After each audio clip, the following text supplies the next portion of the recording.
Should be good. All right. All right, let's go. Appreciate you. Yeah, we're good. Welcome back. You guys are back on the bench podcast with Bubba and Pink, home of sports, music, and mayhem. Don't forget we're available on all, and I do mean all podcast streaming platforms, including here on YouTube. Please like, share, subscribe, all of that good stuff. What's going on, Pink? Not much, man. Got a little potential good news there before the show started. Won't disclose what it is, but it was good news. Yeah, it's good news, man. Good news. We're going to be back in GM5, looks like. Local basketball league. See if we can follow this up with another championship. Back to back. Got a funny story. So last Thursday, I was playing at the Turner Run, and there was this guy, Alex. He's a pretty good player. And then you know that guy, Drew, right? Can shoot. Yeah. So they were sitting on the side, and Alex was, I think I'm going to play in a GM5 this year. And I'm like, I was in that league. I won it. Mm-hmm. And they both kind of looked at me like, and then there was like a big pregnant pause, and I go, as a coach. Oh, man. Speaking of coaching, we got a good show for you guys today. We're going to be talking about the NBA playoffs, of course. We're in the second round here. Dallas Cowboys, they make a big move. Okay. And Jay-Z, he's in the news. It's creaking hard, man. This door. Yeah. Door for a haunted house. And the man who killed the cop, not sure if I'm allowed to say that on YouTube, but we'll see. Well, maybe we'll say unalive from here on out and just go from there, all right? Yeah. So we're going to be talking about all of that good stuff, man. Some more football news and things like that, all right? Let's see what I had lined up here, man. I do have a story here today, too. Do you? Yeah. I'm excited about a story. I have a story. I have a top 5. Ooh. This is a busy show. I wish we could have TV went shows live. or other category? No, other category. Okay. Other category. It's going to be my top 5 NBA most baffling moments of all time. Really? Yeah, okay. yeah. That could be intriguing. Did some time on that. Okay? In jail? Let's you know what? I want to start here. I want to start with Donovan Mitchell, Cleveland Cavaliers versus the Pacers. This has been a really good series so far, just to watch, entertaining-wise. Now, you have the Pacers with a big comeback in Game 2. Well, can we just say this? Like in the second round, every underdog has won every game played so far? Yeah. That's kind of wild. I mean, if you think about that across the board. Now, you can break down every matchup and say, whatever, but, like, collectively, that's kind of crazy. No, it is. And you could chalk it up to, what the gamblers will say is that's Vegas getting their money back. At the first round, you had a lot of easy ones, and now they're trying to get their money back, man. Yeah. But I want to start here. We're going to get to Halliburton and the big shot and all of that good stuff. But I wanted to start on Donovan Mitchell, okay? Yeah. Now, on Facebook today, there was a guy who had a post, and he was comparing Donovan Mitchell to James Harden because he doesn't like Mitchell. And my comment here got a lot of attraction, but this is what I said about Donovan Mitchell. I said, I've always said you'll never win anything when Donovan is your best player. He's 2 to 3 tiers below the other superstars. At his best, he can score. He doesn't affect the game enough, and that results in excuses. He will always have an excuse to why it didn't happen for him. But the real reason is he's just not that guy. That's going to be Donovan Mitchell in a nutshell. Again, I am not the biggest small, high volume scoring guys. If you are going to be that, you have to be a prolific scorer. You have to be like Iverson, Carmelo, all of these guys, Kevin Durant, all these guys. And even then, in a lot of cases, in most cases, it's still not enough. Like you have to affect the game in multiple areas outside of just scoring. And let me give you an example really quick before I let you go. To the unseen eye, to the untrained basketball eye, Donovan Mitchell was out there 1 verse 5, and he gave all he had, and you have to, oh my gosh, Donovan Mitchell had a great game. He's entering superstardom. I'm watching these shows. He just needed some help. 2-3 guys are out. First of all, you had a really big lead. Okay, you let that slip away. In the last minute of the game, the Cleveland Cavaliers did not cross half court. As a guard, you cannot allow that to happen. I don't care. I don't give a fuck if you had a 90,000 points in one game. Number two, the two ways that the Pacers came back were offensive rebounds on free throws. Guess who was the main person, number one uno person who did not box out? Both times, the shooter grabbed the rebound. Donovan Mitchell is the third guy when you got, 1, 2, 3, and he's the guy that's supposed to box out the shooter. Both times it was him in that position, and he did not box out the shooter. The shooter grabs the rebound, and you know the rest of the story. Okay. Now, what do you think about all of that I just said about your guy Donovan Mitchell? He's not my guy. He's never been my guy. I resent that you try to put him in my thing because I've said what you've said for 5 or 10 years. Mm-hmm. He's not a first-tier superstar for me. He's an all-star. He's a dangerous player. But again, to me, physically, he's too bulky and boxy, and that's why he's not a fluid, athletic guy that contributes in multiple ways to the game. He's kind of just like he's a bit of an oversized Dame Lillard with a bit more attacking of the basket. And I don't like either guy because they don't do enough. And you're 100% right. He does not contribute in other areas of the game. And even his scoring proficiency, which, some nights is excellent, it does not distort the floor. It does not distort the defense. He'll get his points, but nobody's doing anything crazy to try to stop him. No. You don't have to. And so really, to me, Donovan Mitchell, he'll occasionally get hot and hit outside shots, but mainly for me, he's a downhill driver. Yeah. And he doesn't necessarily, he's not an incompetent passer, but he's not a value add passer. And so he's not punishing you every time that is. But you minimize his downhill head of steam drives where his big bulky body can get the better of you and live off of him trying to hit jump shots all night. Yeah, I think he's just miscasted. It's just a classic situation with that Aaron Gordon and things like that. Like, for example, I believe that Donovan Mitchell and Aaron Gordon are the same tier player. Now, they do different things. But again, Aaron Gordon is a much better defender and rebounder, but he can score, and his ability to score a little is what got Orlando confused, and they made him like their premier number one guy. And Donovan Mitchell, they were confused from the draft. Yeah. When you take a guy at 4 or 3, you're trying to find a complete superstar. And it's fine for them to do that. And they found out that he wasn't that guy. But now he's what, 3rd, 4th best player on Denver Nuggets. He could impact the game in all of these different ways. He's the ultimate, Andre Iguodala and whoever else you can find from back in the days. They're that classic guy. I think Donovan Mitchell, he's not a bum. He's not a guy I wouldn't want on my team. He just would have to be the 3rd, 4th best guy on the team, a guy who just come in, get buckets in a flurry, things like that. But see, the funny thing is that, like, Aaron Gordon can have good games scoring 8 points. Yeah. Donovan Mitchell can't. And Right. that's why I kind of push back on the notion that he's like a 3rd or 4th guy on a really good team. Teams aren't constructed that way. They are. No, they're not. He would see this, but this year high-volume scorers are not your 3rd or 4th guy. he hasn't been this year, and that's why this year did show me some things about Donovan. I've lessened my sourness on him because if you look at this year and like the second half of last year bleeding into this entire year, his volume has really dropped. And his minutes gone down, shot attempts gone down. That's why he's not like whatever top 3, top 5 scoring and what have you. And he's allowed the other guys on the team to really take a big jump. Darius Garland took a big jump and Donovan Mitchell had to take a slight back seat because of that. Mobley took a big step. And what I'm saying is I think him proving he can do that without making any waves, like Allen Iverson. If Allen Iverson doesn't, if he ends the game and doesn't have the highest shot attempts, if that happens 2 games in a row, he's fucking livid.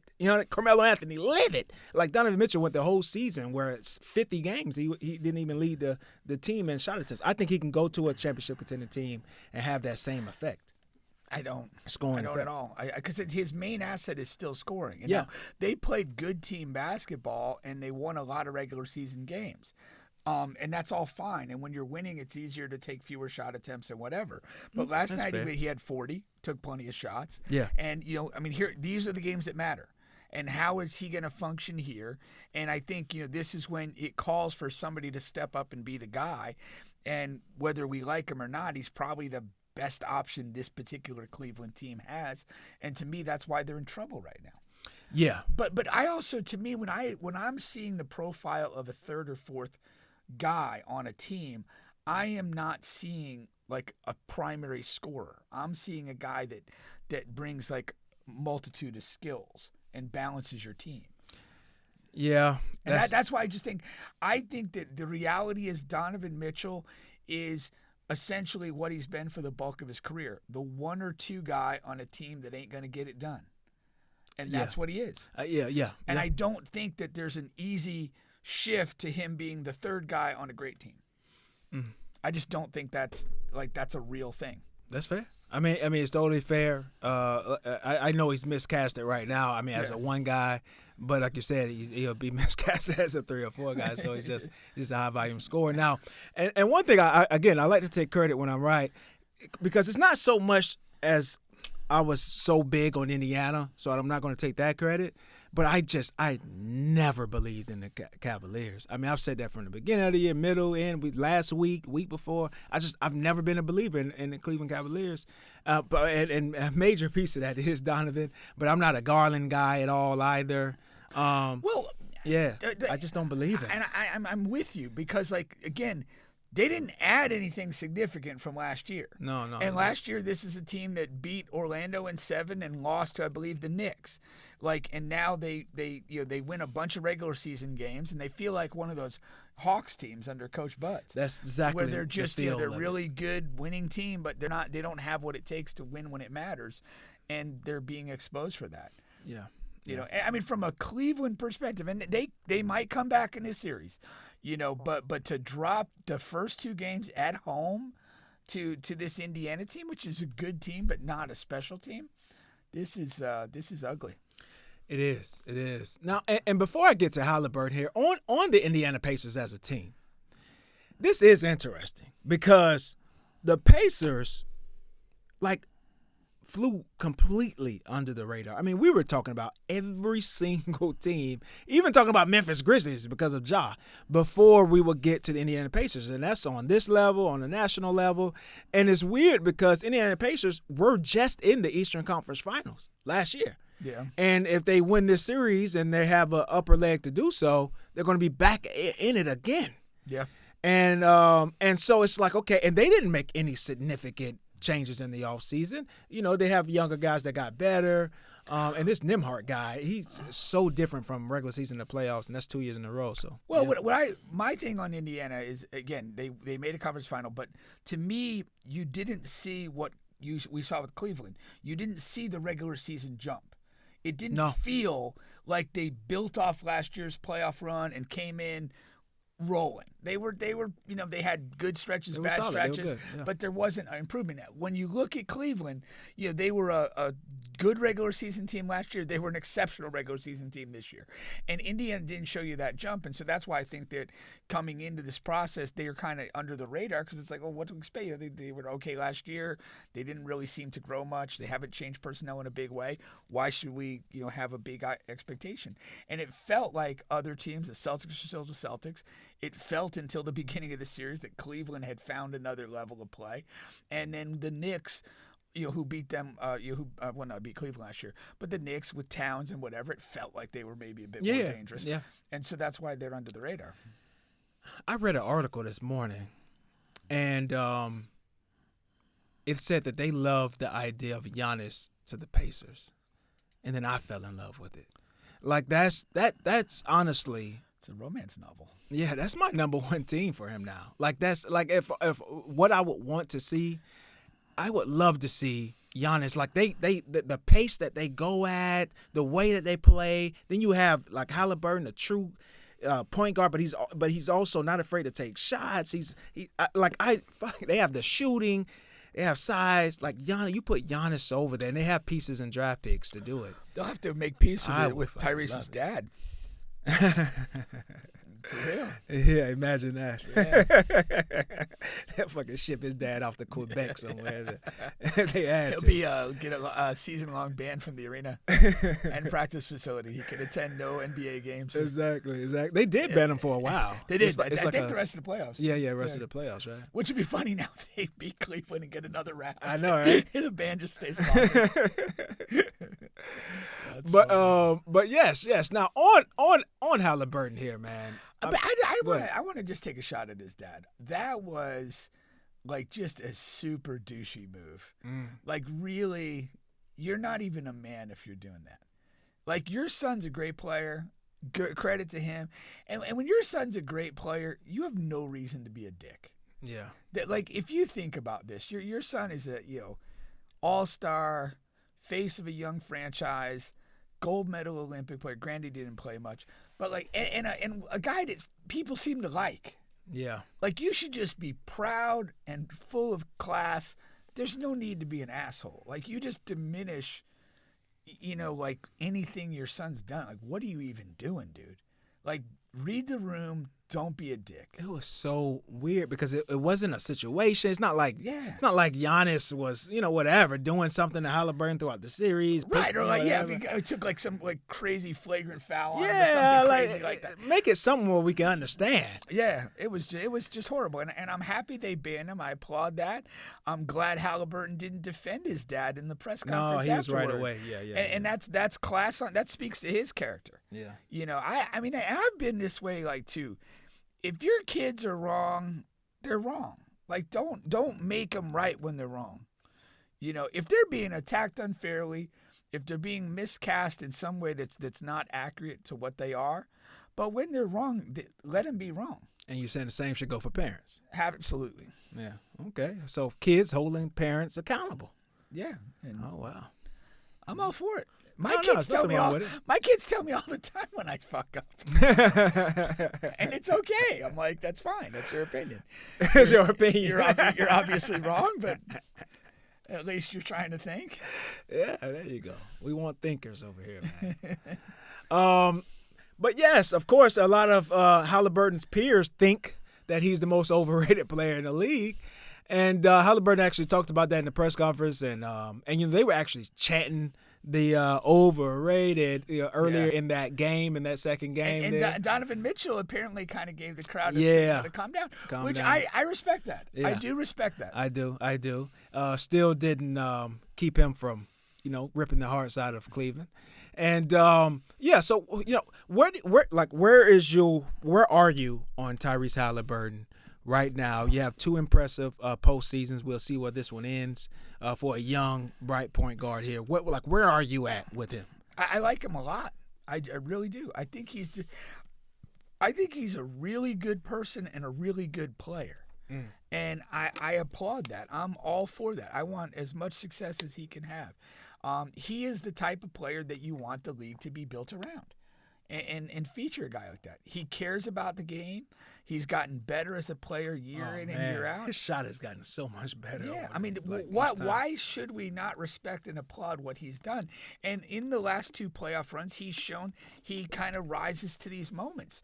And he's comfortable in that state. He's everything you want a player to be. This season, I read a stat that's just effing nuts. This season, with shots and field goals, with either to tie or to take the lead, really clutch shots, late fourth quarter or overtime. He's 10 of 11. Really? That is freaking nuts. For the whole season? Yeah. That actually feels like it's a low amount of shot attempts, though. Yeah. For a player probably played 80 games. The other two that they compared him to, that of course you have Brunson. He had taken the most. It was like 21 or 22. Then the second guy was like around 14. Wait, is this like only in the final minute of the game or something? This is like the last 30 seconds or something. Last 30 seconds. To take the lead or tie. a shot to take the lead or tie. That makes more sense. Okay, I was thinking it was like the last minute or two. Yeah. So, and sometimes you'll have like 3 or 4 like Brunson will end up taking like 3 shots in the final 80 seconds of a game. Well, yeah, he's lapping the field, so apparently he's doing it in 30. Yeah. Well, I was gonna say even 23 seemed low for him. I mean, come on. Yeah. So yeah. But yeah, that is crazy. That is. It is, man. And this is for a guy who's a pure point guard. I mean, he's pass first. I mean, don't get it twisted. Like, he's leading the playoffs in assists. He's led the league in assists. You know what I mean? But when you like taking those shots and making those shots, it's almost like exercising a muscle. Like when you do it a lot and you experience the success, like you become super comfortable, and then you and your teammates know that's who needs to do this in that moment, and that's the thing. You just you Jimmy Chitwood that bitch. No. Did you watch Hoosiers, or was that before your time? I or caught was it it on just too white? Sometimes it can be. I know. You're reluctant to get into Yellowstone. I still haven't. They killed like the only black character at the end too. Oh yeah, yeah. But at least he lasted longer than the average horror movie. Oh yeah. Usually to end of the season. I mean, yeah, last episode period. I mean, yeah. The grand finale. That's a little respectable. That is. It was a well-loved character. And the other show, remember I told you, I was like, man, this is just so damn white. Yeah. But it was really good. With the white guy who was like Landman. Yeah. Remember I told you that? But it was like Yeah. really good. So Yeah. whatever. I'll take the whiteness with that show. They literally had one black character too. Yeah. The Haven't one guy killed that him was off on yet, the though. crew though, like he was in the On the work crew, on the oil. crew. Yeah, the work crew. Yeah. He probably had like one speaking line or so. Yeah, a couple. Yeah. Now, yes, in other NBA playoffs news here, you got of course on the west side, you have Denver. You have Denver, and then you have Golden State.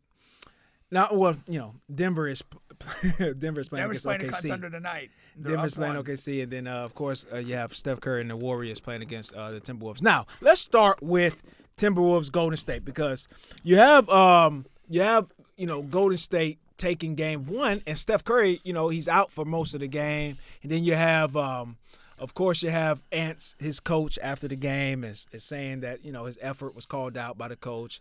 He has 1 point in by the mid third quarter, then he kind of heats up after that. So what do you take out of this series? Do the Golden State Warriors still have a chance without Curry against the Timberwolves? No. Even though they won that game. Yeah, they if Steph cannot return to this series, they can't win. Did that not with Curry going out so early and Golden State was able to maintain that lead? Did that not damn Timberwolves, this is what we've been talking about? Did you not it was a bad look for the Timberwolves, if that's the question. Yes. Yeah. But to me, vitally important. Steph started the game. He had 13 points before he left, and they had the lead. Yeah. And they played that game like Minnesota couldn't hit threes. Ant missed a couple layups in that game. Point blank. And it really was a game where they were just on their heel. That is, again, without Steph playing, that's not happening again. You're not having a game play out that way again. And what if it does? What if it does? I mean, what do you? No. You want me to eat my own shit? I mean, what it's like? No, not that, not as far as your take, but just where will your head go with the Timberwolves? Again, that game there, I didn't like it at all. Now again, it's one game and the series is a long series, and then also they have it broken down to where Curry's gonna. It's a day-to-day injury, but he may miss a couple of games. And then your favorite friends over there in the WNBA, they're kind of helping Curry out because they have a game in that arena. It usually goes every other night, but because they have a game on that in Game 6 will be extended. So instead of every other night, he'll get a 3 to 4 day rest. This is big trouble if you're waiting to Game 6 for something to happen. Well, with the rest, they're saying here's he can come back by Game 6. If he's coming back by Game 6, they ain't winning the series. If he misses the maximum amount of games that Steph Curry could miss, and the Warriors still win the series, is 2. If he's not playing by Game 4, 5. They don't win the series. Game 4, I guess. Well, 2 games. Two if games he's, yeah. I'll put it real simple. I got you. If he ain't playing by Game 4, the Warriors ain't winning. And if somehow they do, it's because Minnesota's a train wreck. Yeah. And I don't really feel that they're a train wreck. I feel Not like they this had season. a really bad game. Yeah. And again, in the playoffs, historically, and I don't care who the teams are, you're measured by your response. Like, okay, some games you're going to have a bad response or a bad game. How do you respond to it? If they don't at home play really well, it can game 2 tomorrow night. Yeah, there's a major problem. Whether Steph plays or not, you need a response if you're Minnesota. Like you can't have two placid, flaccid efforts at home and think you're putting yourself in a really bad spot. I think Golden State still has a really good chance to win this series, and no matter how many games he misses, I also think they'll win a game or two with him gone. I'll put it like that, and one of my reasons is, first of all, their defense is so effing good, and as great as Curry is, they bring a more longer athletic guy off of the bench to complete that defense without him. And so if they grind the games out, and then, you're going to need some shooting from Draymond. Draymond shot the ball well. When he missed now, he was airballing. The ball was going in the stands. But he made enough shots there to keep Timberwolves' runs away. If he can continue to do that, But here's the problem. What you're saying, though, is like the Timberwolves over the last 2 games have historically bad three-point shooting in the playoffs. Yeah. So you're saying that you're expecting – that they're going to continue to shoot at historically bad levels for this to continue. And you're like with Steph, without him offensively, the margin is so narrow. It's so hard to score. And you're looking at, okay, well, if Draymond could keep giving us maybe 2 3-pointers a game and Buddy Hield has to stay really, really high. Yeah. It's going to take that. But that's the point. It's like the margin for error is so narrow that for the Warriors to be able to win without Steph, they've got to have all these things go right, and they have to have Minnesota continue to shoot at basically historically bad levels. I don't think the Timberwolves have really good shooters anyhow. They don't, but here's what I'm saying. Even if they incrementally improve, like not even get to good, if they just get to better than historically bad, that's probably equates to another 8-10 points a game. Yeah. And that's a big difference. No, yeah, don't get me wrong. Yeah. It's going to be a tall task for the Warriors. I'm not saying they're going up against whatever, the Charlotte Hornets. But what I'm saying is if he so 2 games, like if he misses 2 games and maybe you go 1-1 and now you're up 2-1 and you get Steph back, you're in win business. This. But if he's not coming back to game 6, I think you're fucked. Mm. I mean, best case scenario, you're down 3-2. Yeah. And you got 2 games to try and win 2. Yeah. That's just how I see it. I mean, if I had to, assess it. Yeah. Okay. Now, what about on the other end there with Denver and with Denver and OKC? I'm intrigued. I mean, OKC was my pick, but I don't really care about them that much. I don't love them. Yeah. I mean, they're just not my team. So I mean, they're a really good team. So I'm all for Denver pulling an upset. Yeah. And the way they've kind of played in these playoffs, and Aaron Gordon's hitting a couple game winners, and you got the Russ thing going, and Jokic. I mean, it's just I'm kind of low-key for Denver to win this thing, and I'd love to see him stretch this out as long as possible. Yeah. Denver team, in my opinion, I mean, Denver's just I do like to root for Denver, and and Aaron Gordon is such a incredible competitor, man, and just the way he can impact the game in so many different ways. And they have all of these guys, not all of these guys, but they have a few guys that can impact the game in multiple ways. And it's just refreshing to see. Now, OKC, they're going to have to make some adjustments. Now, they lost that game more than Denver won it. You know what I mean? Down the stretch, the coach made some god awful decision at the end with the fouling, and then Chet missed 2 free throws. I'm a Chet guy. He's in my corner. That's a huge f up. You got to hit at least one of those free throws. What is going on? And so I think they lost that game more than Denver won it. But hey, Denver stole one in OKC, and that's what you look for when you go on the road. And the one thing I think makes Denver a little bit of a tough matchup, particularly for OKC. OKC, to me, at their best, they get rolling defensively and they're running and moving about. And I think with the Joker, you really can't do that. Like, because the ball end up in his hands and he's going to play at his tempo, and it generally doesn't they're not as susceptible to becoming as frantic for as long as other teams can.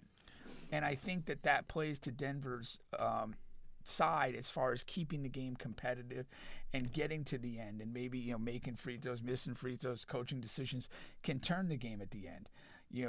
Where I think it's against Memphis, we saw that like their defense kind of at times just overwhelmed and created huge runs that Memphis had no response to for the most part. Now they're still doing that now. But now this is something I had to look up because I thought I was watching the game, but I felt it, but I didn't look up the stats. But Denver had 18 turnovers to OKC's 9, and Jokic had 7 of them. So they're like OKC is still playing that their style of defense. I mean Caruso, and the reason why I wanted to look that up because I remember just thinking, damn, Caruso is every damn where. He had 7 or 8 steals himself, and so they're still playing that same way. They just, in my opinion, they just have to finish these games. And that was the thing with the Lakers too. Like against the Lakers, outside of the one time it was just a complete blowout, and that's why I thought the Lakers had a good chance that they were able to meet against OKC is because the last couple of minutes you have Luka and LeBron, and OKC just does not finish games well. Yeah, they have to blow guys out or win comfortably because I don't like their late game offenses and defense. They make bad decisions and then the coach said that's their philosophy. The fouling when you're up or down through whatever the case was. It's like why that's dumb. Why have a philosophy like that? Wait, maybe he was just taking the heat off that player. What was the philosophy? Well, they were up. They Jokic was coming to the bench to check in, okay? Yeah. And they fouled while being up 3. All right? Which I don't understand because at the worst case scenario, they're going to hit a 3 to tie. Being Denver, okay? Yeah. But without Denver having any timeouts, and Jokic is looking to check in. How is that? Why? Update your philosophy at that point because it makes absolutely no sense. Yeah. Situational. And maybe he was taking heat off Caruso, who did take that foul or whatnot. But again, that's just happened throughout this entire season. So that's what I believe OKC needs to do. I mean, generally speaking, in late game scenarios, I do leading 3. I favor the foul. Yeah. But in the closing seconds. Yeah. It was we're not talking closing seconds. I mean, I'm just generally that's the way I look at it. Yeah. But you have to factor in things like, okay, if by live ball we keep Jokic out of the floor for another period of time, that's generally going to be to your advantage. So that has to come into the decision-making matrix too. Yeah, for sure. Now, on the other side, and matter of fact, we'll come back to the other side because Boston is playing right now. We'll get an updated reaction on that. I know they're up a couple of points, so that's fine. Once again, you guys are still on the bench podcast with Bubba and Pink, home of sports, music, and mayhem. We're available on all, and I do mean all podcast streaming platforms, including here on YouTube. Please like, share, subscribe, all of that good stuff. We're going to get to the NFL here, and then we'll come back to the NBA, like I said, as soon as Boston and the New York Knicks in here, okay? Now, good old Dallas Cowboys, man. Jerry Jones Cowboys. Now, Jerry Jones said 2-3 weeks ago, they had a big move brewing. Just wait on it. And here we go. The Cowboys are acquiring George Pickens from the Steelers in exchange for a 3rd-round pick and a late-round pick. Okay. I posted this on Facebook that we're going to be having the show. Yeah. And you had a couple of two Cowboys fans,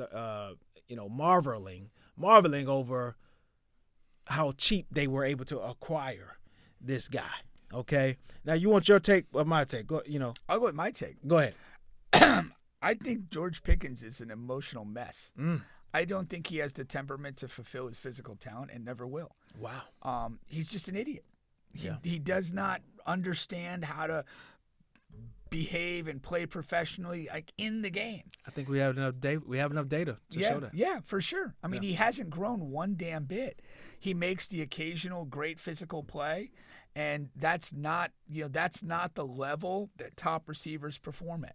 The top guys consistently, get open, make catches. Even guys that were considered like divas, like Terrell Owens and stuff like that, their ratio of focus and performance is in another world compared to what you get from Pickens. Pickens is such a mental imbecile that he literally just has to be managed all game.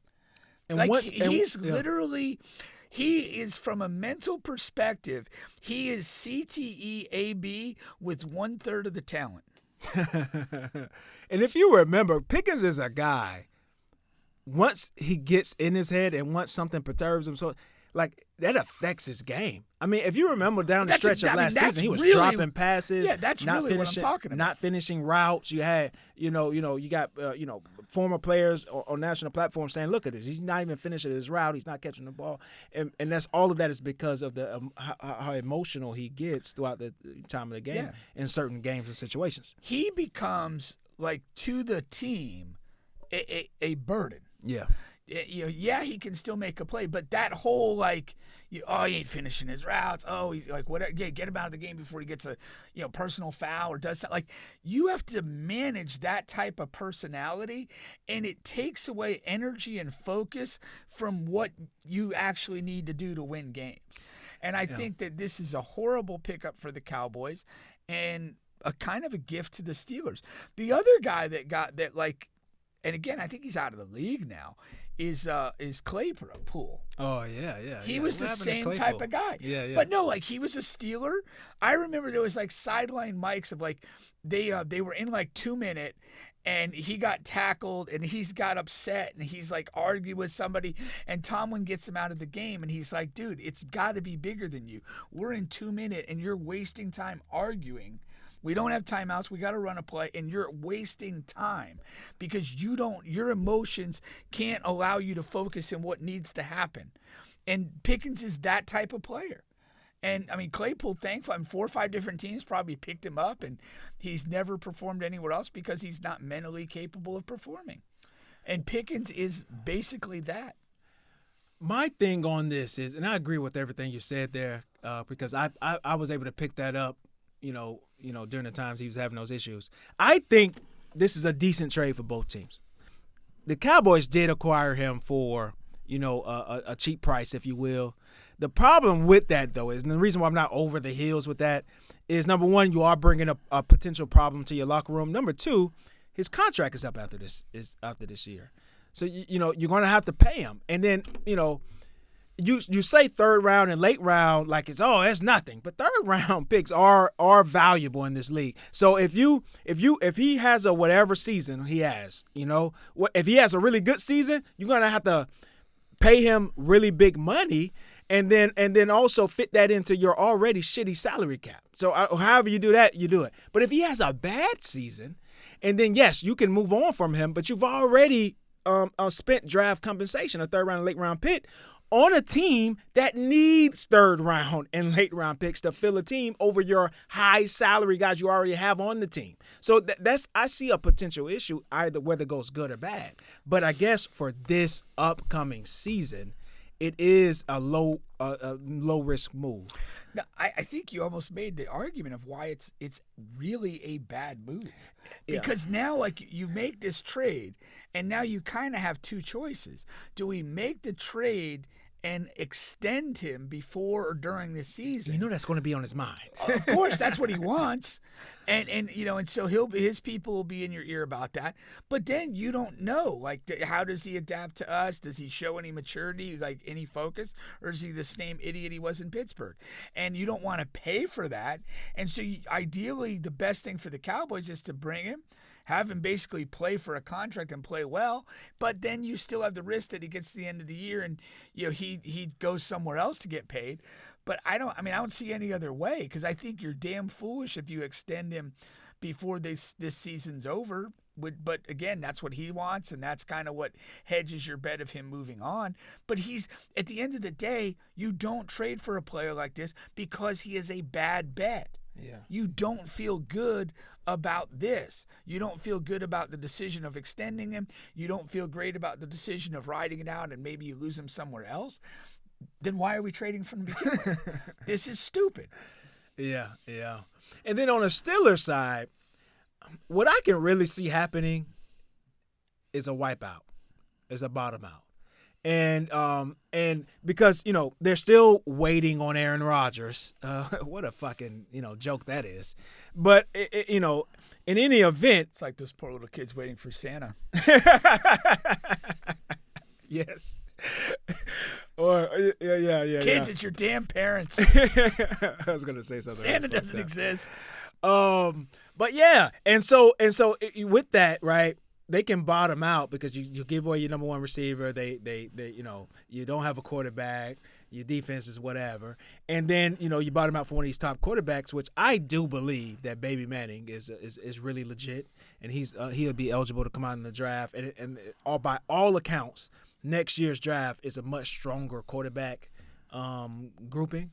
And so, just bottom out and collect assets and then really go for it next year. I think that's a reasonable move for the Steelers. Now, but very unlike what the Steelers have ever done. And so that would be a different animal for them to tackle. If they do bottom out, do they get rid of the coach? They get rid of Tomlin? Hey, things are not looking good over here. You went 3 and whatever.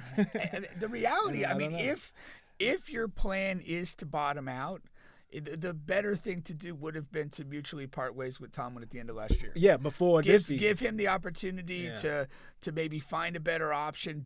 Honestly, I think it's highly disrespectful to Tomlin to get to this point and make the decision to bottom out. Yeah. If you got to the end of last year, looked at the situation, we don't have a quarterback, we don't have this, we don't have that, and just say, hey, Mike, I don't think we have an option but to bottom out, and I'm giving you the option to go look elsewhere and find a more contending situation. Which still, I don't understand. I don't know why they didn't give Shedeur a shot. I'm not the biggest Shedeur fan or whatever, but it's like, even if you're planning on bottoming out, you don't have any weapons. What do you know what I mean? Like, well, they brought in DK Metcalf. You still, you have DK, but like, why not just throw a flyer and bring them in? I don't know, but whatever. I do think that's their plan. And again, in my opinion, it's an okay plan. I think it's okay for both sides. But Pink kind of swayed me on the Cowboy side of things. So Cowboy fans, they probably won't like this clip much, but you're gonna get it anyway. Well, I thought, did you catch the Quinn Ewers thing? Yeah, the storyline there, which really, that's interesting. Well, it mirrors the Shedeur thing. Yeah, and if the reality is that Ewers and Shedeur, seventh round, he was seventh round, right? Yeah, and to the Dolphins. But if you honestly believe in, and the word on Ewers, that story is he was generally regarded as a 3rd or 4th round talent. But because of his high profile, for whatever the hell that which is. I'm about to say, where have I been? Yeah, I saw that. Well, that teams didn't want to take him in that range and have him be a backup with too big a profile. No, they just think you suck. But again, it's kind of echoes the logic that I think accounts for part of the Shedeur slide, is that if we're not drafting him in the 1st round where we think he's our future, we don't want a guy that acts like he's the future, in the 2nd, 3rd, or 4th round. Now, with Shedeur, I'm with you. I'm on board with that. It makes 1,000% sense. Yeah. The other guy, you're not that guy. Just as far as popularity and all of that stuff, you still may pan out to be a really great football player. No, you're not that popular guy. To what extent? He was like when he came out of high school, he was like the highest rated recruit. He was in some time. He literally tracked like a Trevor Lawrence. Yeah, that was he was that highly rated coming out, 5 stars, everything going. And that's the absolute only reason why he kept his job. Because every time you saw Manning, he was much better than him. Yeah. Much better. All the fans were clamoring for Manning and all of that, but they wanted to stay committed to that because he did come in with such a high profile. Yeah. But I still remember the first year he played, he had Alabama on the ropes. Yeah. He was slinging around. He got hurt in that game, and Alabama came back, and it was just damn, I really thought 2 years ago that he was what he was built to be. Yeah. And he just kind of fell flat. He did. To a guy that's you claim to be always flat is Justin Herbert. This is just something quick here. Jim Harbaugh said, he woke up one morning, I got to get Justin Herbert to the Hall of Fame. That's my life goal now. To you says what? How about baby steps and win a fucking playoff game? I mean, you're a long way from the Hall of Fame if you can't win a playoff game. What are we talking about? Oh man, it's weird because I love Jim. I really like Jim Harbaugh as a coach, and I love the Harbaugh family. Yeah. And maybe he got stuck with a lemon. I don't know. I like him too, but I mean, I think he's Bo Callahan. In the sense of Justin Herbert is Bo Callahan. Oh. You know that movie, right? Yeah. Yeah. Yeah, it's a good reference. Shout out to Chadwick. Mm-hmm. You don't buy it. Well, not buy it, I guess. I just said there's something off with that guy. Like that's the Bo Callahan thing is it. Like he has all the tools. He's a big guy, strong arm, like athletic, like looks the part, checks all the boxes. But where are the wins? Mm-hmm. That's the thing. And like again, that's the fucking job. Yeah. Win games that matter, and he just hadn't been able to do it. No. And how long do we go, where you're not doing that, and we still think you're somehow some special guy? Yeah. Damn it, I want to talk about that game so bad. It's only 12 seconds left. We'll come back. We'll come back we'll come back to that. All right. We'll move forward here. Last football topic I have for right now. Justin Tucker has been released by the Ravens after 13 seasons. We know that he had the trouble with the is it massage women in his case? Massage women too. Yeah, he had some complaints about him taking it too far in these sessions. And a lot of sports fans just have been bewildered and a little frustrated that a lot of people aren't talking about this situation, especially to the lengths that Deshaun Watson was talked about. In my opinion, Deshaun Watson is a quarterback. That plays a big part of it. I don't think that, this is not a race thing to me. I just think that it could play a part, I guess. It could play a part as far as the coverage. But I don't think that the Ravens released Justin Tucker because of the complaints from the massage women. I think they needed an excuse to release Justin Tucker because Justin Tucker was terrible last year. And I also think that played a part in Deshaun Watson. I think and this is like really conspiracy theory going out there. I think there's a small chance that teams have found a way to engineer something out of nothing to get bad players off of their, salary cap. Justin Tucker was the highest paid kicker in the league, and I can't pay the highest kicker in the league all of this money, and he's fucking terrible. But he's terrible for one season and the best guy in football for 12. Yeah. I look at it. I look at it a different way. I do. I think I'm curious that again, I don't necessarily think these things break from nothing. And so I would be interested to know, were the walls closing in on him all season, and did that affect his performance? Yes. Yeah. I'm curious to know. No. Yeah, I'm sure that played a part in why. And then you get to the end of this, and now it because it did kind of come up either at the very end or just after the season ended, I think. Or do you recall that differently? It was towards the end of the season. And so he definitely had an uncharacteristically bad year. But again, I do feel like maybe some of this stuff was kind of percolating, and he kind of knew what was going on and knew it was gonna look bad, and maybe that affected his performance to a degree. I mean, it's rare having a kicker in year 13. I mean, they usually can last a good long time. It's not like you'd expect him to you'd age out at that point in his career. So yeah, I mean, once it comes out, it's a lot easier to cut a guy that isn't performing particularly well. I mean, that's just true of everything in every industry. If he had his best season ever, again, are they making this decision or not? That's fair. That's a fair question. Yeah. If he literally had the, was hit every field goal and every extra point for the entire year. Are they cutting him, or are they finding a way to work this out? There you go. You know? That would be a good case study there. That's fair. But Now, I'm very curious. Was this closing in on him all year? And the Deshaun Watson thing too is kind of like that did run wild with the conspiracies because like what he had the contract talks, and then the owner of the Texans lives in the same neighborhood as the Busby guy, and all that stuff kind of came to light. And then again, I think what's kept it in the news too is that the Cleveland contract.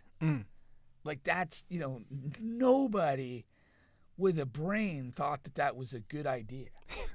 I mean, like coming out of what he was coming out of and being out for a whole year to give him that much guaranteed money was ridiculous. No sensible football person thought that was a good decision. And that has been as big a story as the massage. I see what stuff. you're saying. That's attached to it. Yeah. That has a play in it. But we got to switch gears here. Yeah. Got to switch gears. Let's get back to the NBA playoffs as we just had a game end here in Boston Celtics and the New York Knicks. Pink, you would not believe it if I told you. Okay. Boston Celtics blow another 20-point lead. This is crazy. This is a team with all of this talent that you and I believe that will go back to the finals and really make something shake. They go down 0-2. Let me tell you some of these stats here, okay? Jaylen Brown ends the game with 20 points, okay, 2 for 7 from the three. Remember, he was 1 for 10 in the first game. This game, he dials it back a little bit. He's 2 for 7, okay, 6 rebounds. 6 turnovers. White is the second leading scorer, also with 20, okay? 3 for 11 from 3, okay?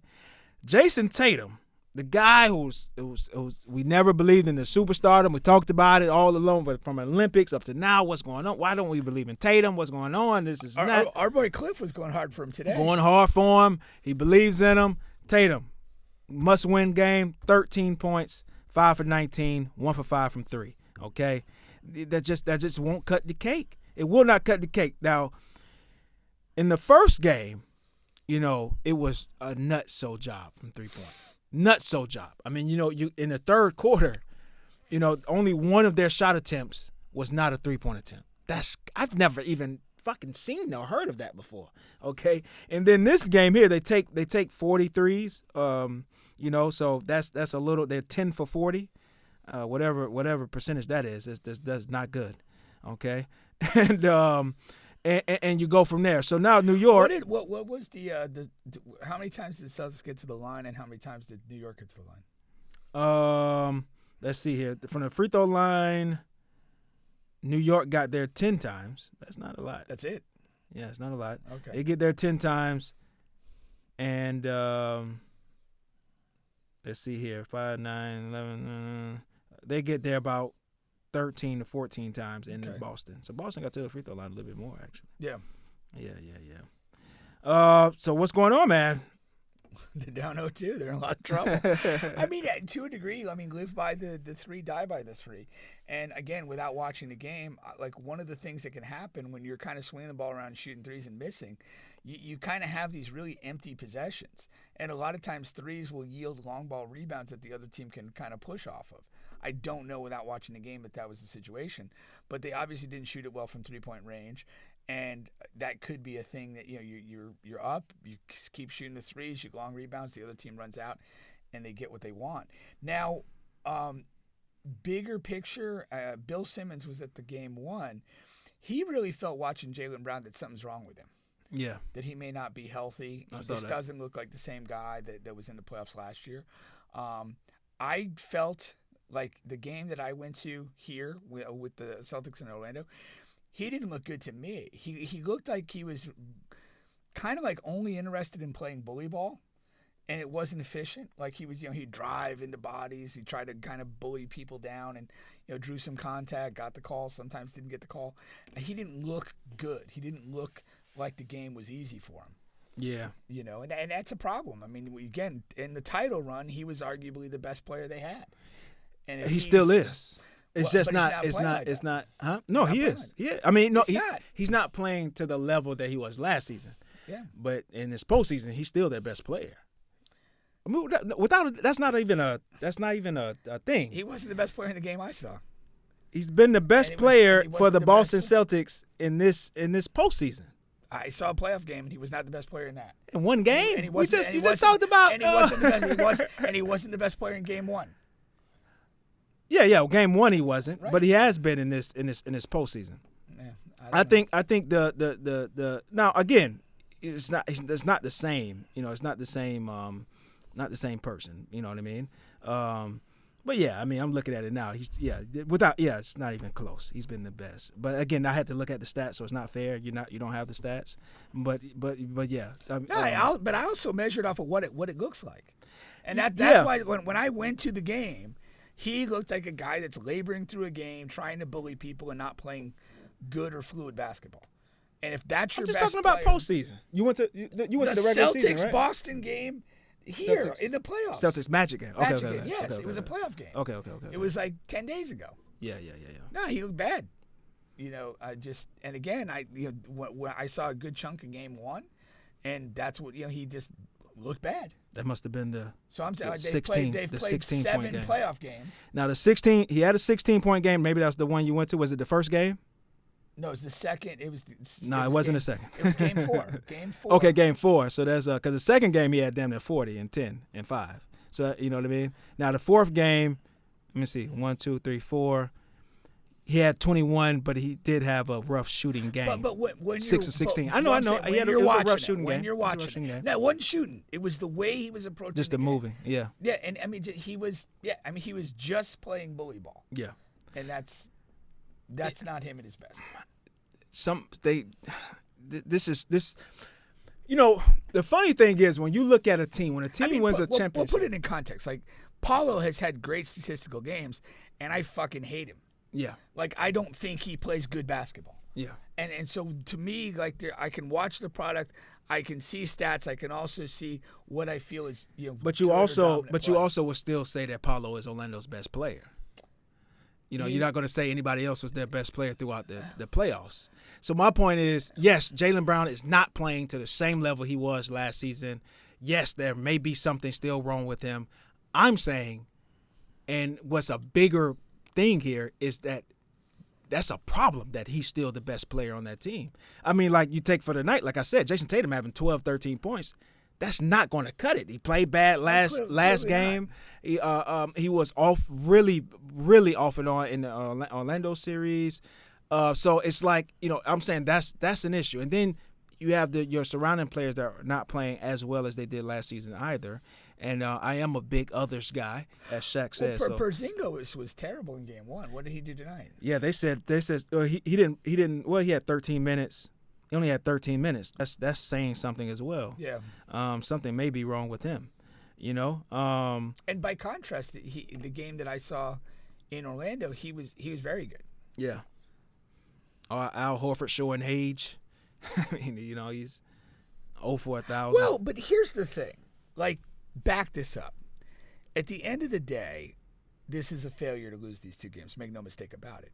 But it's still games that you're up 20 in each time. Yeah. And so the issue is the close games.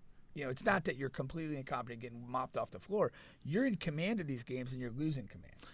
And that's what has to be addressed. Oh, 100%. At some point, you're playing well enough to amass a 20-point lead, regardless of who your best player is or whatever. The issue is you're somehow letting that get away. And that's what has to be addressed. Yeah. Yeah. Now on the New York side, shout out to my guy, man. I got, my guy, Towns, showed up big. You got to give him his thing, man. 21 and 17 boards. I mean, again, it looks like he dominated the game. And, from a guy who has all these zesty pictures floating around the internet, I mean, he's showing up. And videos.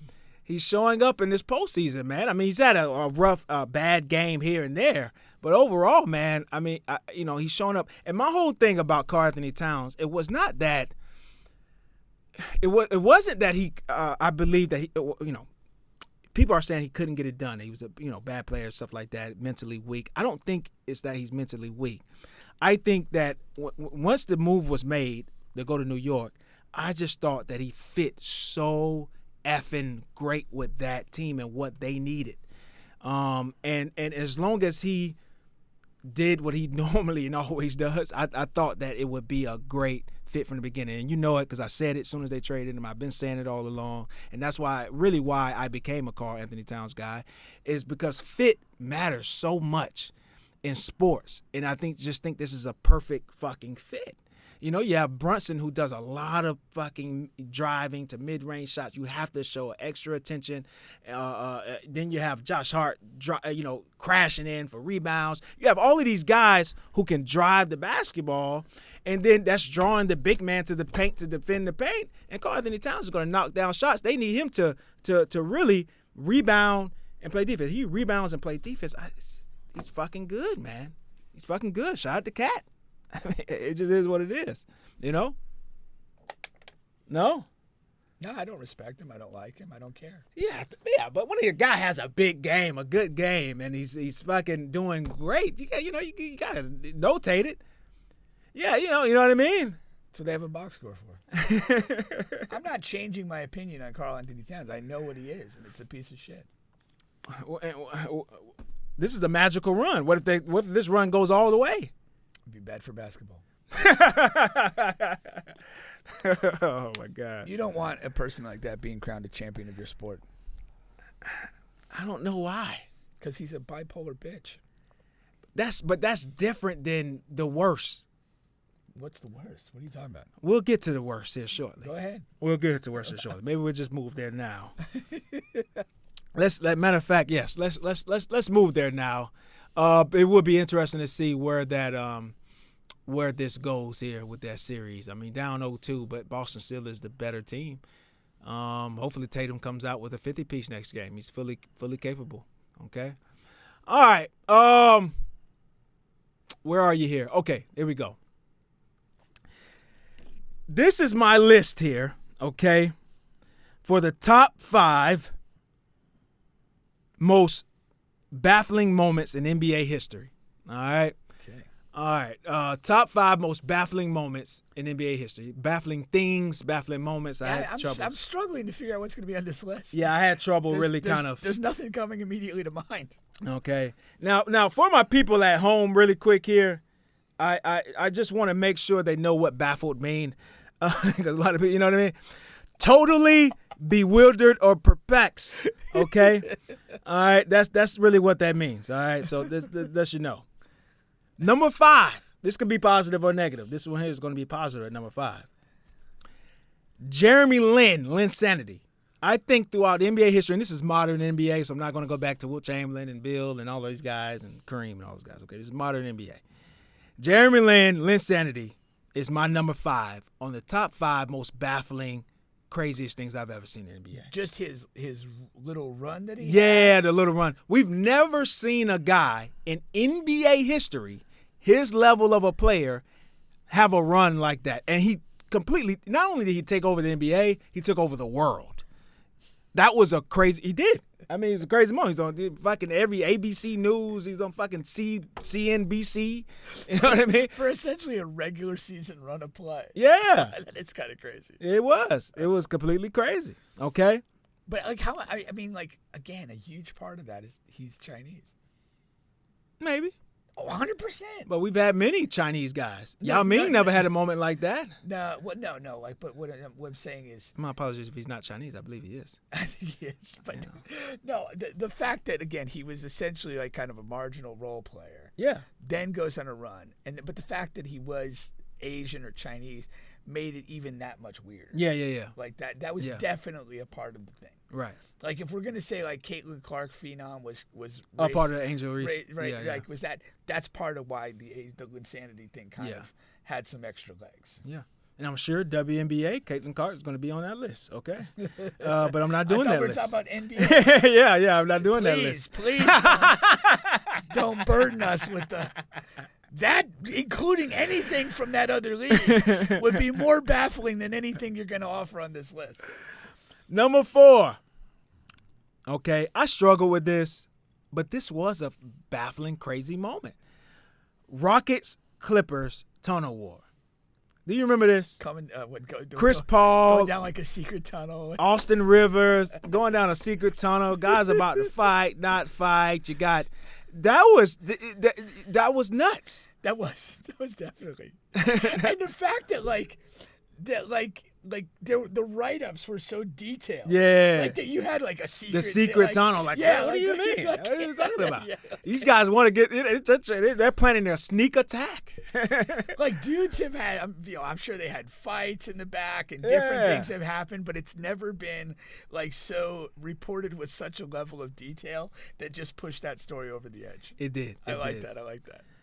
Number 3, maybe it's because I'm a homer. Take that. If you want to just say this shouldn't belong on the list, but I really think it does. Markelle Fultz. The second most baffling thing I've ever seen personally. I did the list, but on my list, the Markelle Fultz thing is way out there, man. You're talking about a guy who was at Washington, who was fucking shooting and doing everything. He looked really good. A perfect combo guard you thought would come in, play next alongside Ben Simmons. He came into the pre-draft workouts, knocking them down like crazy. And the day after he gets drafted, it's like he's never shot a ball before in his life. I've never seen anything like that before. That is completely baffling. So I just challenge anyone, if they don't believe this should be on the list, find me something. Find me something. That was pretty baffling. I guess my thing, like, I didn't see him play a lot in college, and I don't think that Washington team was very good. I always looked at like him as like, why is this guy going number 1? Yeah. I always had that thing because I wasn't super familiar with him, and his team didn't do real well. And so it's kind of like, well, why is he even the number 1 guy anyway? But be that as it may, he goes number 1. There was a trade involved to get that spot. And then he literally, like almost mysteriously lost his ability to play. So that's something. Lost his ability to shoot.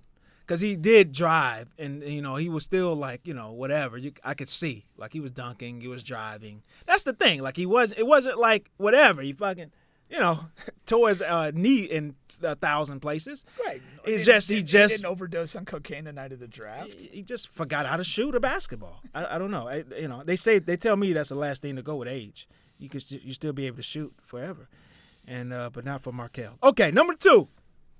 All right, this is just something that just had to be on there, and that's the Malice in the Palace. That's just something that had to be. Really? Oh yeah. Most baffling. It's not. Here's my caveat to that. Okay. Given the teams and individuals involved, yeah, I don't find it that baffling. Well, the problem with that is it had never happened before. Yeah. So there's been all these different type of characters. There hasn't been anything like that since, and it wasn't anything like that before. So that's why it has to be on the list. Like, if it happened a couple of times, and it's just depending on the characters involved, okay. Now, but that's kind of the reason why it's number 2 and not number 1. And then Jermaine O'Neal just knocking out that fat white guy. Come on, man. You don't see that anywhere. I mean, that was like. You should see him more. that was Black nuts. Power. Ron Artest, Ron Artest got a good one in, but Jermaine O'Neal, I mean, Jesus Louise. Did you see Reggie Miller on the one with Steven Jackson, or the one with with Steven Jackson? Yeah, and they were like, and he was like went to apologize to him, and I Reggie watched the got whole choked thing. up, man. Yeah. Man, that moved me, man. Yeah. That moved, I've never. I was never a Reggie Miller guy. Like, I wanted the Knicks to beat them back in the day, and I damn sure never wanted him to touch the Bulls back in the day. But like that interview and the way he was emotional about it, and then I've seen some other stuff where he's talking about, playing Jordan and playing these other guys and everything. I just have so much more respect for him than I probably did when he was playing. Even just like the stuff like talking about letting that Game 7 get away from them. And like how he just he felt he wasn't aggressive in the game. Yeah, and he wanted to and the way that like I always respect people because I like there's a part of life where you take the the bounces that life gives you, and part of living is to just move forward and whatever. We have all this wellness talk and all this shit. Yeah. I love when stuff hurts forever. Yeah. I love when stuff hurts forever. And I love that still bothers him. Yeah. And I respect that. Like, because at the end of the day, it mattered that much to him, and he's honest enough to know, man, I could have, should have done something more, and I'm never getting that chance again. And, you know, I can do other things with my life, but I'm not going to forget that. Yeah. There was, back when I was at Winter Park, we went to the Coach K coaching clinic at Duke, me, Coach Sixenbaugh, and Bulldog Bobby Garris. And Coach K brought in Doug Collins to speak as the guest speaker. And this was in 2005. Doug Collins, if you don't know the story, was the captain of the 1972 U.S. men's basketball team. They played the Soviet Union in the gold medal game. And Doug Collins, a very close contested game, Doug Collins gets fouled and concussed in the closing seconds. And he steps to the line with a concussion and buries 2 free throws to give the U.S. the lead. As clutch as you could be. Mm-hmm. Then there was a sequence of events with the clock and the referees and all this nonsense that the Soviets basically got 3 attempts to try to score in the closing seconds. They finally did. It was so bad that the U.S. men's team, which was be given the silver medal, agreed on the spot that they were not going to accept the silver medal. It went further. They made a pact with themselves, and they wrote it into their wills that none of them will ever accept the silver medal. None of them will allow a family member to ever accept the silver medal on their behalf forever. And Doug Collins gave this speech in 2005, 33 years after this happened. And he gave an hour-long speech about basketball and coaching and life and all this stuff. He used the term gold medal snatched from my hand 8 times, we counted. And when he said it was said with the ferocity and pain of it having just happened. And I will never forget that as long as I live. He got screwed, and it's bothered him as deeply as it did that day for the rest of his life. Man. And I just was like, that's incredible. I Yeah. mean, I just like, I just enjoy stuff like that. No, for sure. It just kind of like, it's just a level of commitment and passion and a sense of like personal justice that you're not going to accept less. And so I always, that's special stuff to me. And I respect Reggie Miller more after hearing him talk on that topic.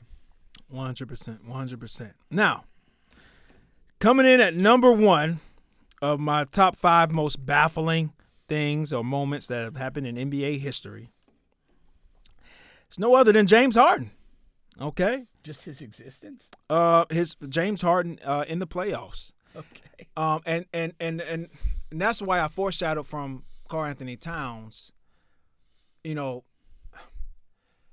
people who have, and athletes who have a serious mental block, that's the craziest thing that for it to be this strong. So let me play some stats here. Harden has 55 playoff games with less than 4 made field goals. This is a guy who has won NBA MVP, has led the league in scoring multiple times. Okay, you're talking about a 6 or 7 time All NBA first team. Okay, meaning he's the best player at his position for most of his prime in the NBA. And then when he gets to the playoffs, every single, not one here and then 4 years later there, not the Magic Johnson, Tragic Johnson year, every single year, he has this mental block and has terrible games. 55 playoff games with less than 4 field goals made. And now, Bron, what is in terms of his like regular season performance in the peak of his career, like what does he average? Like 10, 12 made field goal attempts? I'll have to look that up. Yeah. But I mean, I'm gonna give you that's what we're context. looking I'm at, gonna give yeah. you context. Harden has 55 playoff games with less than 4 field goals made. LeBron James, Stephen Curry, and Kevin Durant has a combined 2 games. Okay, That's crazy. combined, all 3 of them together. Okay, Harden has 55. Okay. Now he also has 12 games under 20, and then his turnovers go all the way up. And he really, what happens, his shot attempts go down. It's like something happens in his brain gets fried, and he's just out there. And you know, I just hate mentally weak fucking people. That is the craziest thing ever, but it's also the worst thing ever. It's the worst. Anything Karl Anthony Towns has ever done is not anywhere near this thing that James Harden has. Nobody in the history, even Aaron Hernandez, like any athlete can do. I don't understand, like, a player at this level. It's never happened. First of all, you can't name any athlete in any sport that has had the level of success that James Harden has had. And the way of his success, each year people get drawn back in. Yeah. This year people were drawn into James. We've had 12, 13 years of evidence, of fucking data, and we got drawn back in again this year. Oh, man, Kawhi and James Harden. James Harden's playing so well, and look how he should have a couple of MVP votes, and look how they have the Clippers going. And like clockwork, death in Texas. That's nuts to me, man. Yeah. That is fucking nuts. It is. One of the big things that you look for and you admire in, like, an athletic performer is, like, their response to failure.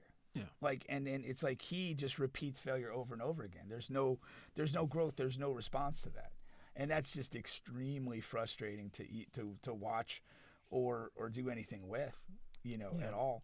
So I agree with that. I mean, I think that's some really horrific stuff. It really is. And then you have the the president. Lawrence Frank believes in the duo despite first round exit. And, this is at a press conference that James Harden didn't attend, by the way. He didn't talk to the reporters. He talked to the reporters every single game up until this time. But, that is what it is. Whatever. You'll get fined, and that's whatever. But, like, how can a team buy in to what Harden had? How could they buy in? How can the Clippers buy in? I understand there'll be another sucker somewhere that needs a point guard who can distribute and score.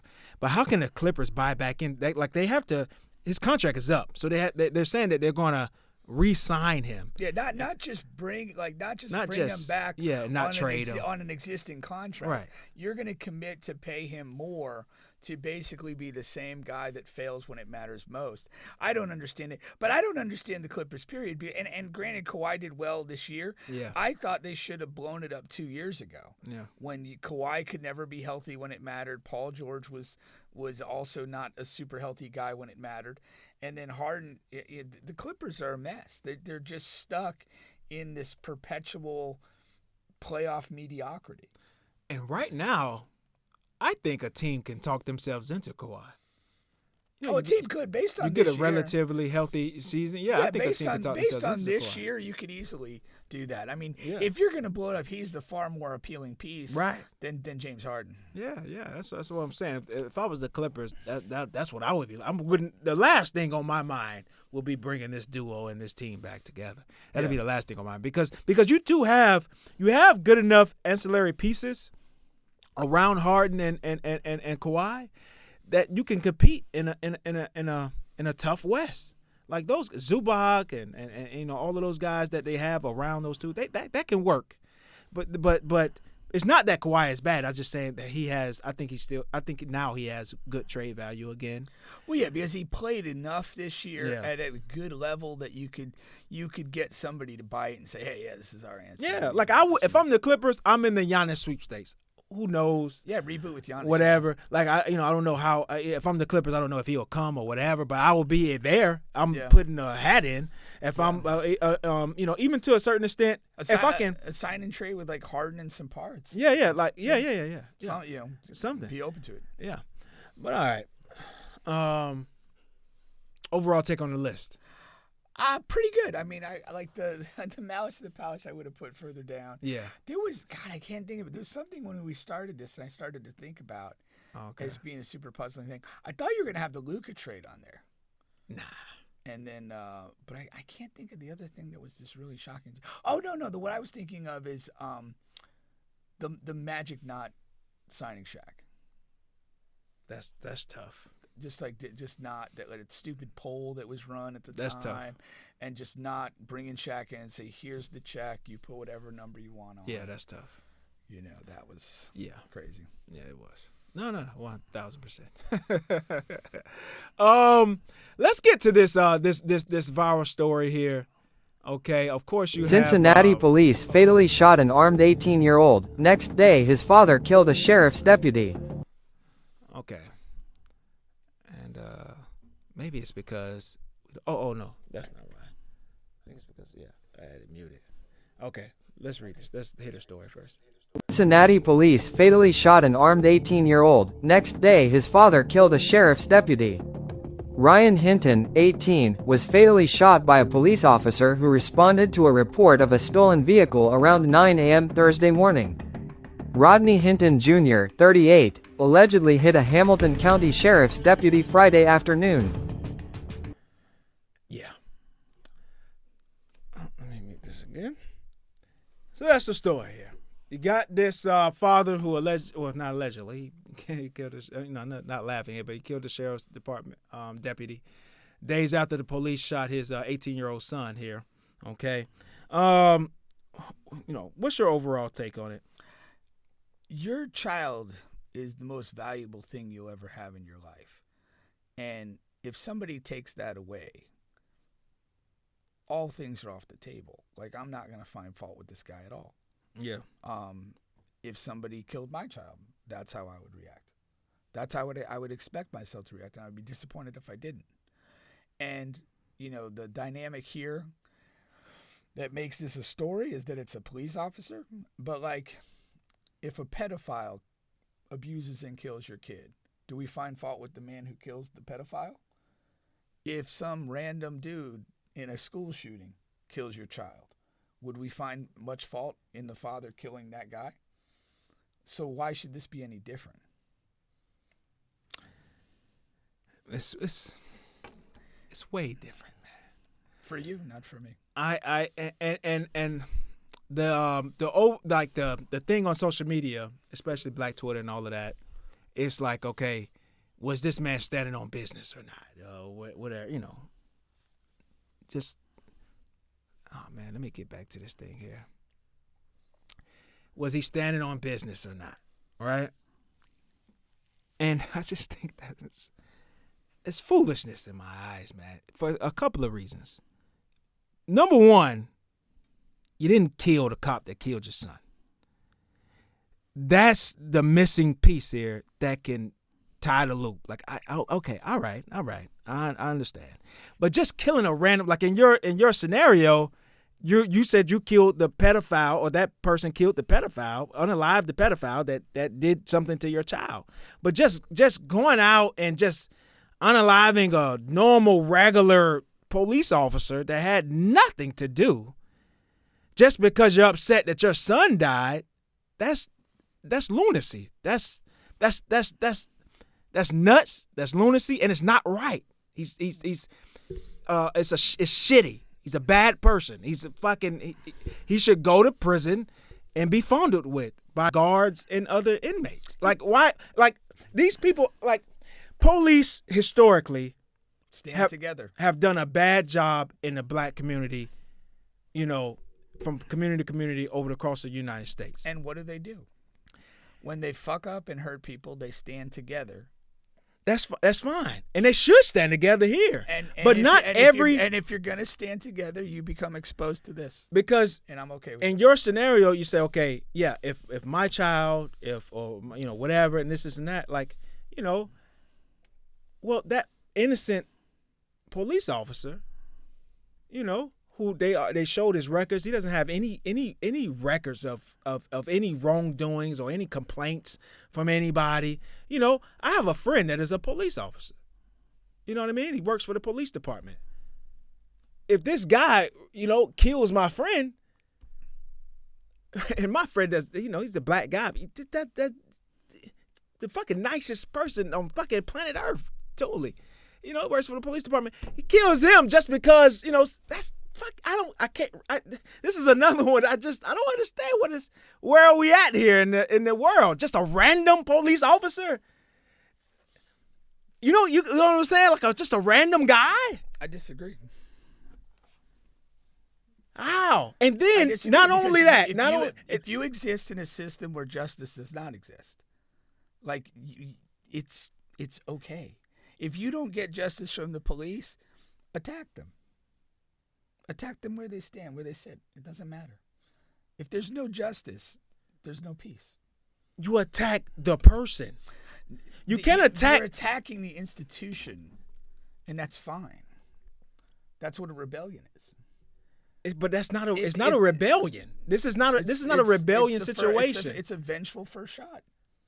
And then also, the news do this. I'm not like, this is the smallest point that I have.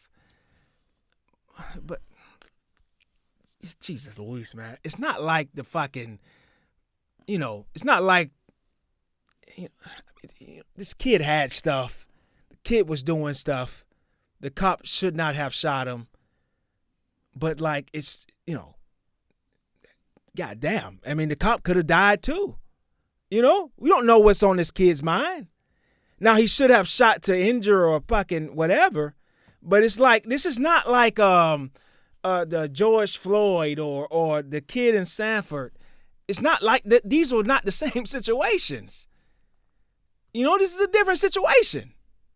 Different things were involved. Different kind of weapons and the scene. Everything is different.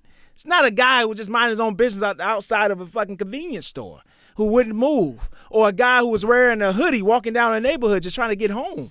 This is not that situation. And my point is, if all those other situations had not occurred like they shouldn't have, you don't have this level of vengeance. Who knows? You do. Who knows? He's not tying that to that. He's tying that that the police 100%, killed my son. 100%. He's tying this together because he sees the police as people that can't be trusted, who do violence to him and his community. And then what about all the police that do great things? What about my friend that does great things in the community as working with the police department? What about Stephen who goes to and speaks to kids all around fucking Central Florida on his own time without having to? What about the police that do really good stuff in communities? You know what I mean? The police have to make that their mission, and they have to willingly hold accountable their brethren who fuck it up. That's not on them. It is on them. No, it's not. It's not on the regular police officer that's making $36,000 a year to do that. That is up to a higher official, the fucking the court of law and all of them, and even up to the government officials. It's not up to the guy who's making $36,000 a year, who's risking his life on the line for people who call in and say, hey, there's some fucking burglar here, or and stuff like that, who has to go make those calls. They're not. It's not the same. These not the same people. You're taking. I know you say the system, but the guy that is inside of the system, they don't. That's not the same. It's not the same person. They just work for them. So that's like saying, let's go kill every army person because they're over there. Like if a fucking the guys, the innocent people that are over in these countries where our U.S. armies go over there and fucking destroy their whole and kill them, right? For no apparent reason other than to gain resources. What if they just came over and started killing our whole fucking army?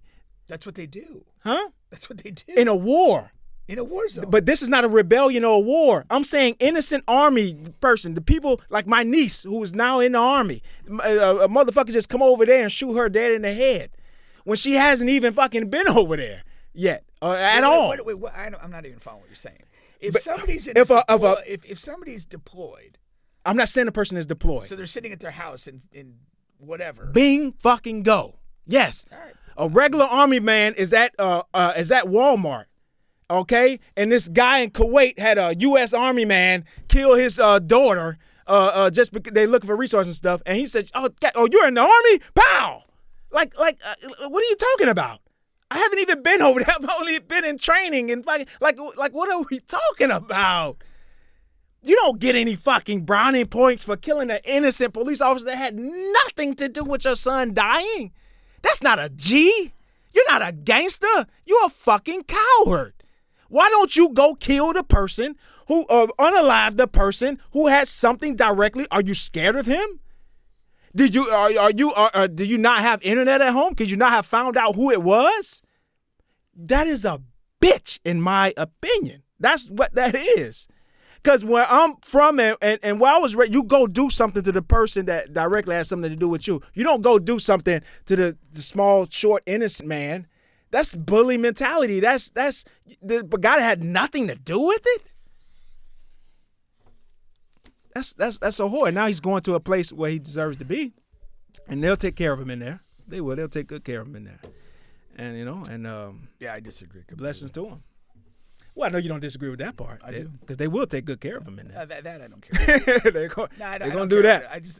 I'm okay with what happened. All right. Let's end with the story of the week here. All right. We've only been going for an hour 30. Usually we go for 2:20 or something. But, the NBA playoffs going on, as each round goes on, you have less teams to talk about. We did hit the NFL. You hit a viral story. Now it's time for story of the week here, all right? Now this story is from a long time ago. Now, what's funny is you mentioned this a couple of stories back because, they don't come regularly, right? And you're like, yes. Oh, you're running out? And here goes the thing. I have a million stories, man. But some stories I hold back for a while. Like that DJ story, I had that in the tuck for a while, but sometimes it's just not time. I feel like in my head it's just not time, so it needs to be time, okay? Now this story is about a guy from my neighborhood. His name is Eyeball, okay? Yeah, Eyeball. Not his birth certificate name, I'm sure. No, but his dad is named Eyeball, just like I'm Bubba and my dad's name Bubba. He's Eyeball Jr.? Yeah, he's Eyeball Jr. He's Eyeball Jr. Now, OBJ. We call him Ball. Now, Ball is a guy, he's about 6'7", 6'8", about 340 pounds. Oh, huge guy. Yeah, huge. He went to play, he was, offensive lineman in high school and college. He could have easily went to the NFL, blew his knee. Story you hear a lot. All right. And actually, sidebar here, his dad, Eyeball Sr., is the one that actually taught me how to shoot. It's Deion Rainey's brother. Shooter basketball. Okay. Deion Rainey's brother is Eyeball Sr. Okay, so one of the greatest basketball players to ever come through Central Florida. Shout out to Eyeball Sr. This is about Junior, okay? So his son. All right. Okay. Now, at the time, I'm dating this girl, okay? And and I've made a resolution to just tell stories how they are, and not leave stuff out or be worried about it. So okay? are you and Eyeball Jr. close in age? No. Okay. Eyeball is older than me. Eyeball's about 4 or 5 years older than me. Okay. So he's like the older guy in the hood that I knew. All right. Now, Ball is real. He's big and he has a mean streak now too, but he's also hilarious. So it's weird. So I never know when he's serious or when he's joking. That's going to come into play in a second. So I'm dating this girl, and honestly, I'm young. I'm a young guy. So dating is a very loose term here that I'm using, okay? So you take that for whatever you will. So I'm dating this girl, and and she's cool. I still speak with her, in there, okay? And all of a sudden, I get a call from Ball. Now apparently, how I'm thinking this thing is going and how this girl thinking this thing is going is two different things, okay?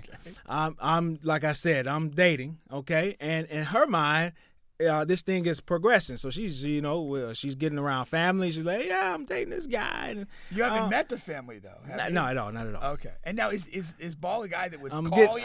I'm finna get there. Okay. But I'm just setting it up because, like I said, she's telling her family, like, hey, yeah, I know this guy. He's from, the neighborhood that y'all are from, and this and that. Like, oh, Bubba, and this is, okay. Boom. So you got that. She's telling the family. All of a sudden, I get a call from Ball, and this is I know she's telling the family. And Ball's like, yo, what the fuck you got going on? And I'm like, I rarely get a call from Ball. Okay. Like the last couple times I did get a call, it was about the show because he watches the show, the clips we put out. And I'm like, what you talking about, man? Yeah. And he's like, he's like, man, you fucking with my sister. I mean, my cousin. And apparently it's like his first cousin. So he treats her like a niece, like a sister or whatever. Yeah. And I'm like, man, who you talking about, man? I don't know none of your people, man. All I know is your daddy. And so he say her name, and I'm like, oh, okay, yeah. I'm like, okay. And he's like, yo, this one here, this one here is different. You gotta, you gotta treat this one right, or it's gonna be a problem. Again, Ball, like he's so. I don't know when he's being serious. I don't know when he's being funny. You know what I mean? Because he's hilarious, but he's also, got a mean streak on him.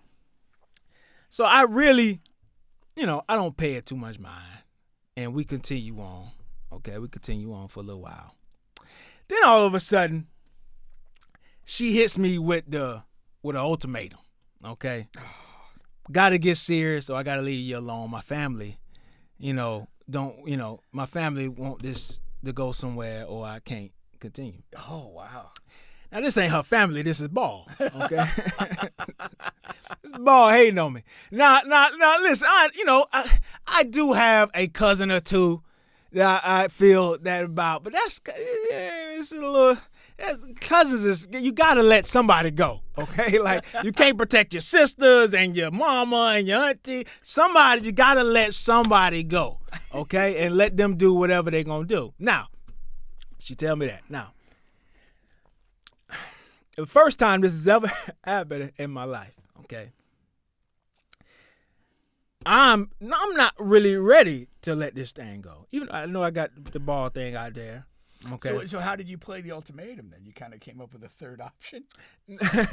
No, I'm really trying to extend it and squeeze it out as long as I can. That is the move here.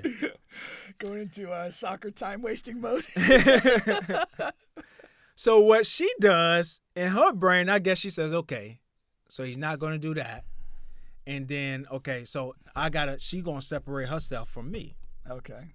So she does this move where she's like, I guess she's gonna insult me a little bit, try to get me to be sour on her, or whatever. Like to your face, or like to other people? This is the funniest thing. Is actually to my face. We were together at my house, okay. At my place, and Wait, please tell me.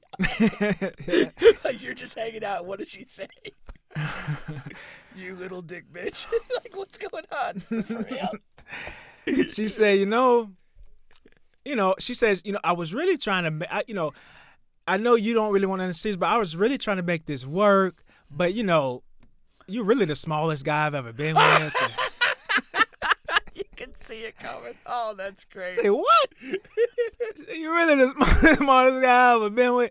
And she's like, so it's not really a problem with me if you don't want to, keep going or whatever. And so we have a small conversation and then she leaves. Right? Now again, it's the first time I had ever heard that. So it's not fucking with me, but it's fucking with me a little bit. So what I do is she leaves, and that's supposed to be like the end of this thing, right? She walks out the door. It's supposed to be the end.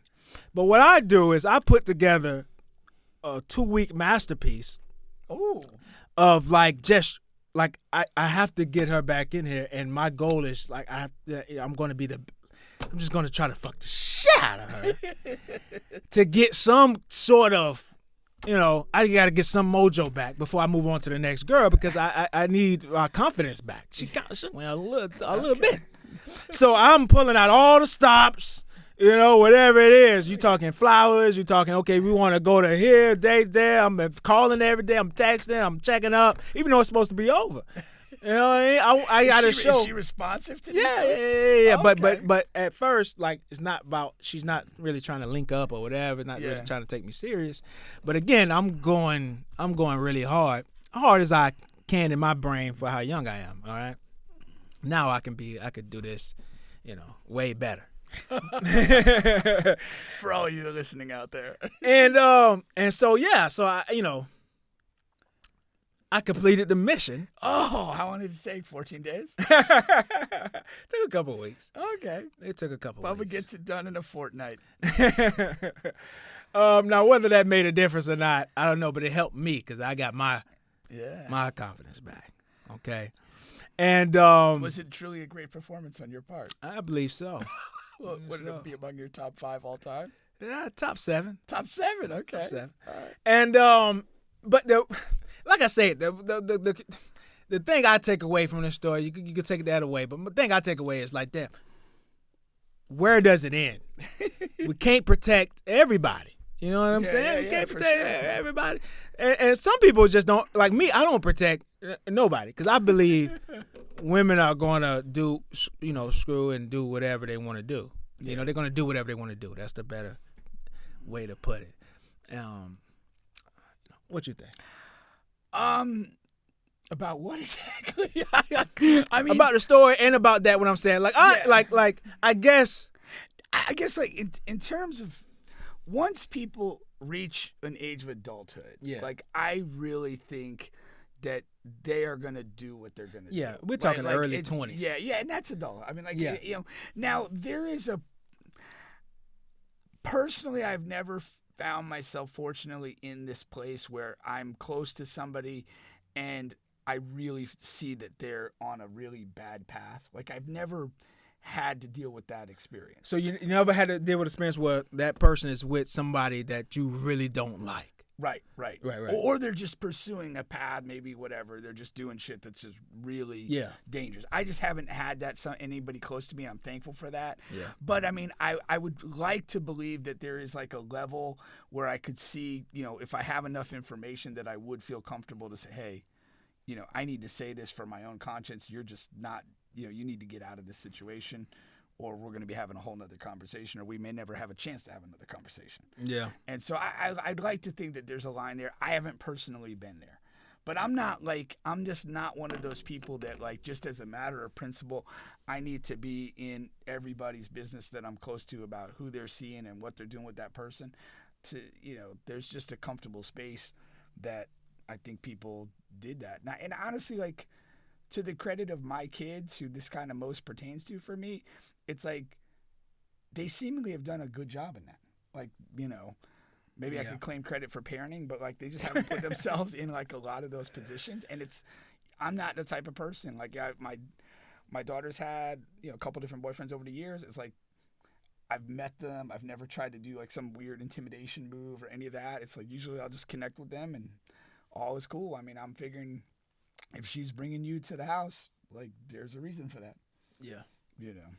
No, 100%. I guess the question you'd have to ask, though, is like the people that maybe they were involved with that never made it to the house. Those are because subconscious, like in my mind, and assuming there are people out there, it's like there's a reason they never made it here. Probably because they're shitty, But again, to my knowledge, they're not still here, so the decision was made at some point before it ever got bad. No, true that. But I don't understand. Like, I just like it's kind of the same thing I have like with the idea of like I can't like push too much stuff on people, because to me I feel like they're just gonna resent that and go another way as soon as they can. And it's like kind of the way I grew. I had to go to church and I had to eat vegetables.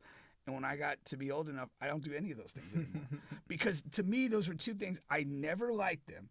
I made it be known I didn't like them, and yet I was made to do them.